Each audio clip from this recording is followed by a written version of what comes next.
Hello everyone. तो आप सभी कैसे हैं? सभी को हरे कृष्णा, राधे राधे। जैसा आप सभी को पता है कि आपका यहाँ पर एसएसटी का जो प्रीवियस ईयर का पेपर है उसको हम लेकर चल रहे हैं। इसके पहले हमने आपको एक वीडियो प्रोवाइड कर दी है, आप सभी जाकर देखिएगा। ये आज आपकी दूसरी वीडियो है, ठीक है। और पहले वीडियो में हमने आपको 15 क्वेश्चन प्रोवाइड किया है। आज हम कम से कम 15 से 20 क्वेश्चन को प्रोवाइड करेंगे। तो चलिए हम देखते हैं। और पेपर करने से पहले आप सभी को हम बता देते हैं कि आप क्या करिएगा कि एक पेन और कॉपी लेकर बैठा करिए, जिसमें नंबरिंग क्या करिए। जैसे हमने 16 क्वेश्चन से हम पढ़ा रहे हैं तो 16, 17, 18 इस तरीके से नंबरिंग करके आप खुद उत्तर दिया करिए। और जब हम उत्तर बताते हैं तो जैसे आपने ए उत्तर दे दिया, अब हम उत्तर ए बताएं तो अगर आपका उत्तर सही है तो सही करिए, गलत है तो गलत करिए। और लास्ट में आप काउंट करिए कि आपने कितना नंबर गेन किया है। तो चलिए आज हम देखते हैं क्वेश्चन नंबर 16 से आपका। और आपका एसएसटी का भी हमने दिया है और सीडीपी में दिया है। बाकी आप लोगों ने हमें मैसेज किया था मैम ईवीएस का, मैथ का और साइंस का, तो उसे भी हम धीरे धीरे प्रोवाइड करते रहेंगे आपको, ठीक है। जैसे 10-10 वीडियो, 15-15 वीडियो एक सब्जेक्ट का हो गया तो दूसरा सब्जेक्ट भी हम आपको स्टार्ट कर देंगे। तो चलिए हम देखते हैं, क्योंकि सारी वीडियो एक साथ हम ला नहीं सकते, हमारे पास भी इतना टाइम नहीं होता है। तो चलिए क्वेश्चन नंबर 16 क्या दिया आपका। क्वेश्चन नंबर 16 है कि भारतीय मानक समय किस मानक यामोत्तर पर आधारित है। ऑप्शन ए है 75 degree 30 minute east, 78 degree 30 minute east, 82 degree 30 minute east और 85 डिग्री 30 मिनट ईस्ट। तो आप सभी उत्तर दीजिएगा। देखिए ये कितना सतर्कता से क्वेश्चन आपको पूछा गया है कि हर जगह आपको पूरब पूरब दिया है, ठीक है, ताकि आप कंफ्यूज हो जाएं। और यहाँ पर देखिए 30 डिग्री जो दो जगह दिया है, यहाँ भी 30 डिग्री, यहाँ भी 30 डिग्री। अब आपको एक्यूरेट उसका पता होना चाहिए कि कितना होगा। तो आइए हम देख लेते हैं। ऑप्शन नंबर सी जो हमारा है वो बिल्कुल सही होगा कि 82 डिग्री 30 मिनट ईस्ट में होगा, ठीक है। जो आपका यामोत्तर आधारित होगा है। IST is based on the standard जो मेरिडियन होती है वो आपका कितना 82 डिग्री 30 मिनट ईस्ट में होती है। अब इसके बारे में हम थोड़ा सा आपको डिटेल बता देना चाहते हैं, थोड़ा सा देख लीजिए ताकि आपको कोई क्वेश्चन पूछा जाए तो बता लें। देखिए जो भारतीय मानक समय होता है आपका कितना होता है 82 डिग्री 30 मिनट पूर्व मानक यामोत्तर पर आधारित है। और ये जो पूर्वी देशांतर जो 82 डिग्री आपका 82 डिग्री 30 मिनट पूर्वी देशांतर रेखा है, ये कहाँ जाती है। देखिए प्रयागराज के निकट से मिर्जापुर से होकर क्या होती है, गुजरती है, ठीक है। और भारतीय मानक समय में यामोत्तर रेखा उत्तर प्रदेश, मध्य प्रदेश, छत्तीसगढ़, उड़ीसा, आंध्र प्रदेश कुल 5 राज्य से होकर गुजरती है। कितने राज्य से होकर गुजरती है, क्वेश्चन पूछ सकता है कि जो मानक समय की यामोत्तर रेखा होती है वो कुल कितने राज्यों से होकर गुजरती है। तो 5 राज्यों से होकर गुजरती है। और पूछ सकता है तो इसमें से किस राज्य से होकर नहीं गुजरती है या किस राज्य से होकर गुजरती है। तो आप 5 राज्य याद रख लीजिए। उत्तर प्रदेश आपका है, मध्य प्रदेश आपका है, छत्तीसगढ़ आपका है, ठीक है, छत्तीसगढ़ है, उड़ीसा है आपका है, और उसके बाद क्या है, आंध्र प्रदेश है, ठीक है। इसको आप याद रखिएगा। आइए अगला क्वेश्चन देख लेते हैं। क्वेश्चन नंबर 17 आपका है कि इनमें से क्या दिन एवं रात तथा ऋतुओं में परिवर्तन संभावित करता है। ऑप्शन ए है क्रमशः पृथ्वी के घूर्णन एवं परिक्रमण, बी है आपका क्रमशः पृथ्वी के परिक्रमण एवं घूर्णन, सी है आपका सिर्फ पृथ्वी का घूर्णन, डी है आपका सिर्फ पृथ्वी का परिक्रमण। तो देखिए इसमें से एक ऐसा ऋतु है, एक ऐसा इसमें से आपका ऑप्शन है जो दिन व रात ऋतु में परिवर्तित करने में संभावित होता है। मतलब दिन को रात में कैसे परिवर्तित करते हैं, किस तरीके से दिन या रात हमारा कैसे होता है ये बताना है। तो चलिए हम देख लेते हैं ऑप्शन जो हमारा होगा, ऑप्शन नंबर ए बिल्कुल सही होगा। देखिए क्रमशः पृथ्वी के घूर्णन एवं प्रकीर्णन, हमारी जो पृथ्वी होती है उसके जो क्रमशः घूर्णन और प्रकीर्णन होता है, इसकी वजह से ये क्या होता है, दिन और रात होते हैं। आइए अगला क्वेश्चन हम देखते हैं। क्वेश्चन नंबर आपका 18 है कि पृथ्वी लगभग 24 घंटे में अपने अक्ष 360 डिग्री पर घूम जाती है। कितने घंटे में, 24 घंटे में, ये भी याद रखिएगा। क्वेश्चन पूछ सकता है कि पृथ्वी 24 घंटे में कितने अक्ष पर घूमती है, तो 360 डिग्री पर घूमती है, अर्थात 1 घंटे में 15 डिग्री घूमती है। उन्होंने कहा कि 1 घंटे में क्या, 15 डिग्री। इस प्रकार ग्रीनविच में दोपहर के 12 बजते हैं। ग्रीनविच में कितना बजते हैं, दोपहर के 12 बजते हैं। तब ग्रीनविच में 30 डिग्री पूर्व में समय होगा। ऑप्शन ए है 2 PM अपराह्न, बी है 10 AM पूर्वाह्न, सी है आपका 2 AM पूर्वाह्न और उसके बाद 10 PM। आप बताइएगा यहाँ पर।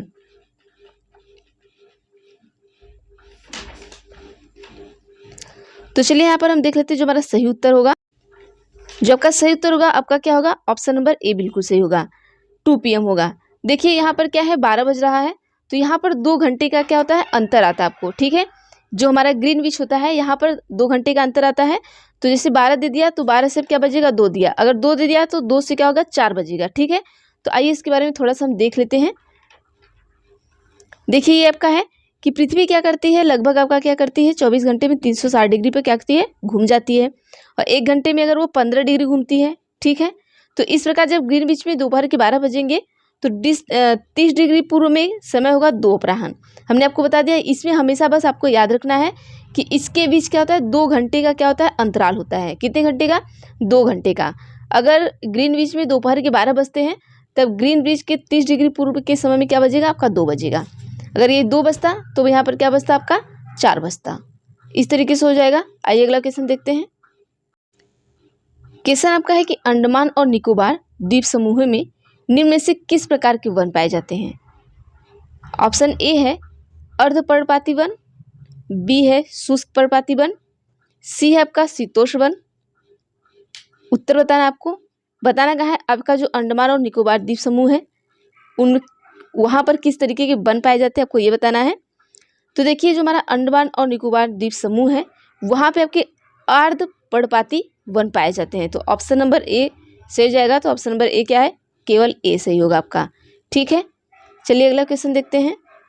इसका थोड़ा सा हम डिटेल देख लेते हैं। देखिए जो हमारा अंडमान और निकोबार द्वीप समूह होता है वो वहाँ पे क्या पाए जाते हैं, आपके अर्धपर्णपाती वन पाए जाते हैं। कैसे, देखिए ये भारत का क्या है, एक केंद्र शासित प्रदेश है। क्या है, हमारा केंद्र शासित प्रदेश है। और यह बंगाल की खाड़ी के दक्षिण हिंद महासागर में स्थित है। कहाँ पर स्थित है, हिंद महासागर में। और यह कई छोटे बड़े समूह द्वीपों से मिलकर क्या है, बने हैं। और इसकी जो राजधानी वो क्या है, पोर्ट ब्लेयर है। इसको भी याद रखिएगा। अगला क्वेश्चन देखते हैं। देखिए क्वेश्चन ए है आपका कि ग्रेनाइट ठोस चट्टानें हैं तथा बिल्डिंग बनाने, सजावटी व सिलबट्टे के तौर पर प्रयोग में लाई जाती है। तो जो ग्रेनाइट आपका होता है तो क्या ये सही है, आपको बताना है। रीजन ये बता रहे हैं क्योंकि पृथ्वी की भूप्रकृति के बहुत नीचे धीरे धीरे ठंडा होने के कारण ये बड़े दानों का रूप ले लेते हैं। तो चलिए यहाँ पर हम उत्तर देख लेते हैं। आप सभी उत्तर दे दिए होंगे, तो आइए उत्तर देखते हैं क्या होगा।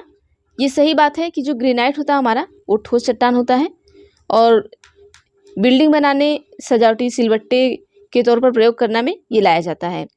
क्योंकि ये सही कह रहे हैं कि जो इनकी पृथ्वी के भूप्रकृति के बहुत नीचे क्या होता है, धीरे धीरे ठंडा होने के कारण क्या होता है, बड़े दाने का ये रूप ले लेते हैं। तो दोनों सही है। और जो कथन ए और आर क्या है, दोनों सही है। कथन आर कथन ए की सही व्याख्या भी करता है, ठीक है। तो ऑप्शन नंबर ए आपका सही हो जाएगा, यहाँ पर टिक कर लीजिएगा।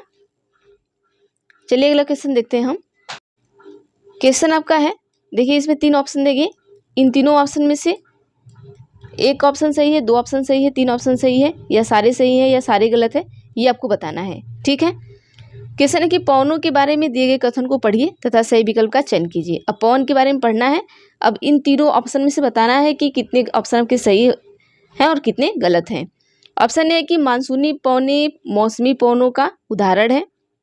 ऑप्शन बी है मौसमी पवनें वर्ष भर लगातार निश्चित दिशा में चलती रहती हैं।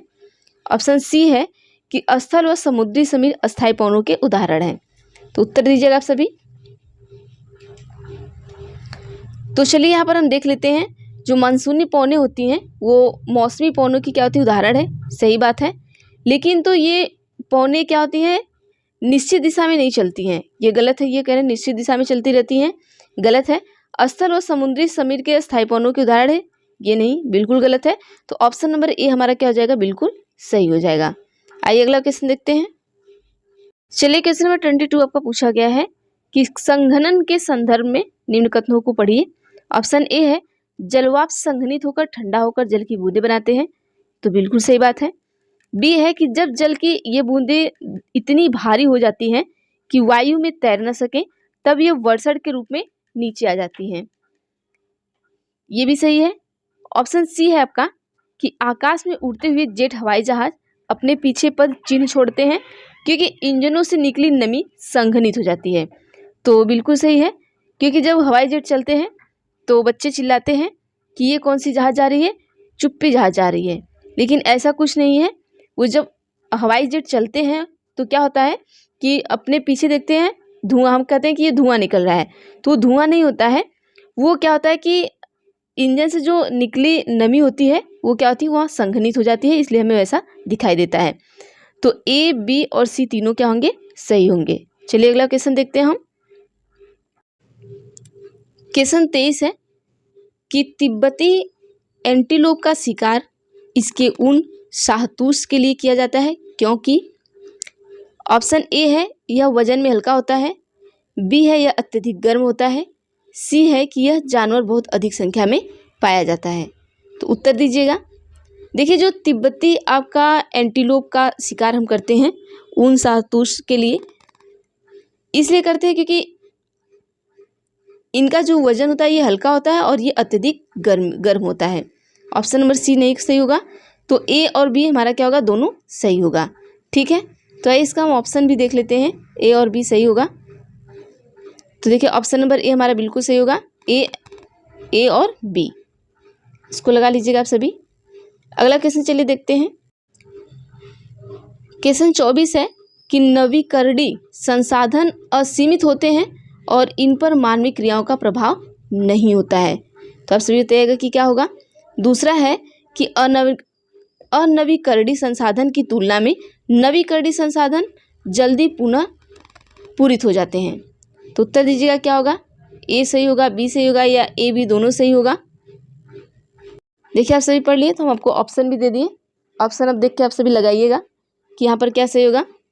तो चलिए यहाँ पर हम देख लेते हैं ऑप्शन हमारा क्या सही होगा। ऑप्शन नंबर डी सही होगा।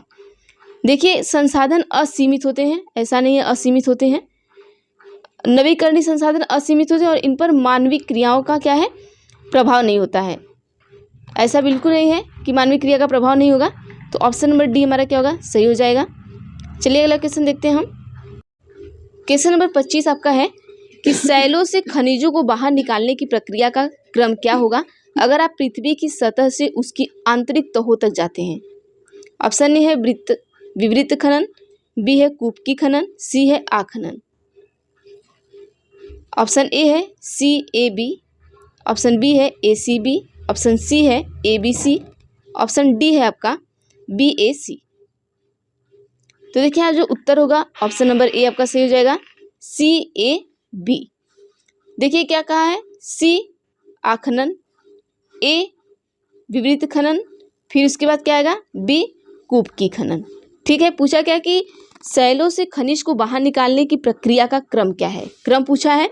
तो सबसे पहले कौन आएगा हमारा, सबसे पहले आपका आखनन आएगा, उसके बाद क्या आएगा आपका विवृत खनन आएगा, तब जाके क्या आएगा लास्ट में आपका कूप का खनन आएगा।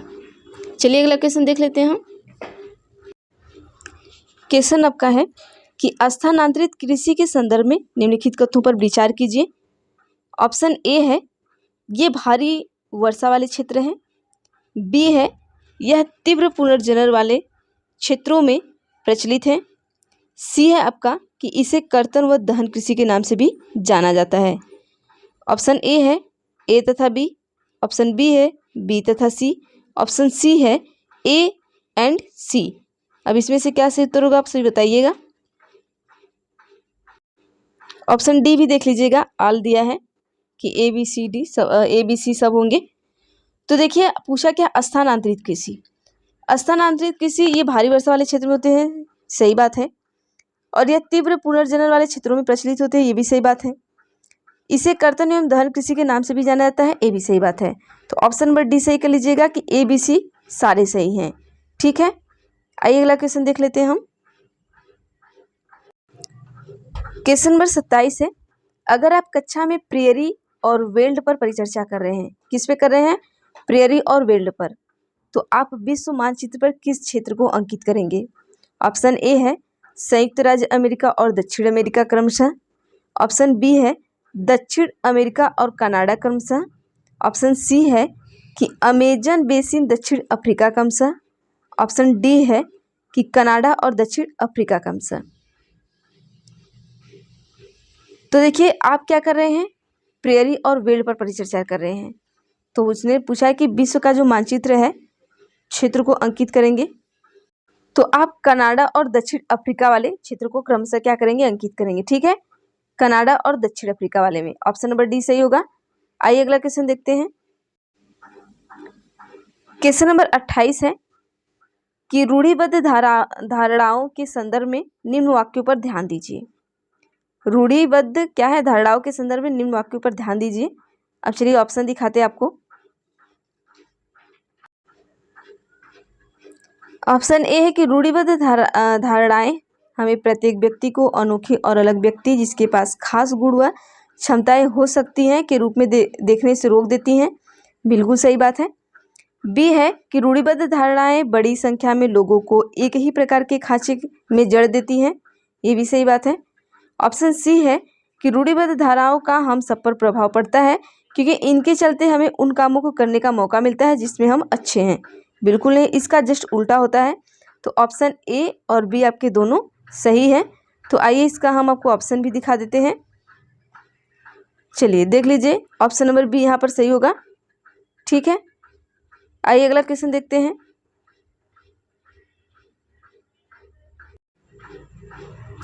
क्वेश्चन आपका है कि निम्नलिखित क्षेत्रों में से उन क्षेत्रों की पहचान कीजिए जहां अतिथि में आए अरबी और चीन के व्यापारियों के उल्लेखनीय सांस्कृतिक प्रभाव हैं। ऑप्शन ए है पंजाब और तमिलनाडु, बी है केरल और लद्दाख, सी है असम और हरियाणा, डी है गुजरात और तेलंगाना।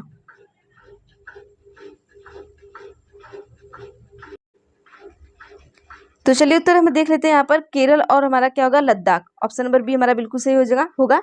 इसका मिला लीजिएगा आप सभी। आइए अगला क्वेश्चन देखते हैं। क्वेश्चन आपका है कि भारत के राष्ट्रपति का चुनाव डैश के द्वारा होता है।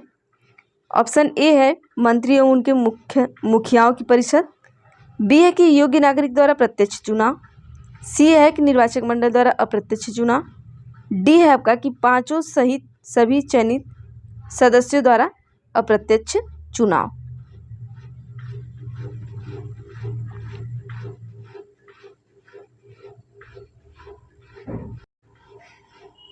तो चलिए यहाँ पर हम देख लेते हैं हमारा सही उत्तर क्या होगा। ऑप्शन नंबर सी बिल्कुल सही उत्तर होगा कि भारत के राष्ट्रपति का जो चुनाव होता है वो निर्वाचक मंडल के द्वारा अप्रत्यक्ष चुनाव के द्वारा होता है। ठीक है, तो ऑप्शन नंबर सी बिल्कुल सही हो जाएगा। तो आज के लिए हम इतना ही रखते हैं, बाकी हम नेक्स्ट वीडियो में देखते हैं। और कुछ दिन बीतने के बाद आपको हम क्वेश्चंस जो हैं उसकी संख्याओं को बढ़ाएंगे। तो आपको वीडियो कैसी लगती है तो प्लीज़ कमेंट बॉक्स में आप सभी कमेंट किया करिए कि वीडियो अच्छी लगी है या जो भी है। और अगर आप चैनल पर नए हैं तो प्लीज़ चैनल को सब्सक्राइब कर लीजिए। और अगर नए हैं चैनल पर या पुराने हैं तो आप सभी चैनल को शेयर भी किया करिए और वीडियो को शेयर भी किया करिए ताकि जो भी वीडियो है लोगों तक पहुंच सके। तो आज तक इतना छोड़ते हैं, बाकी हम कल से देखते हैं। तो थैंक यू एवरीवन।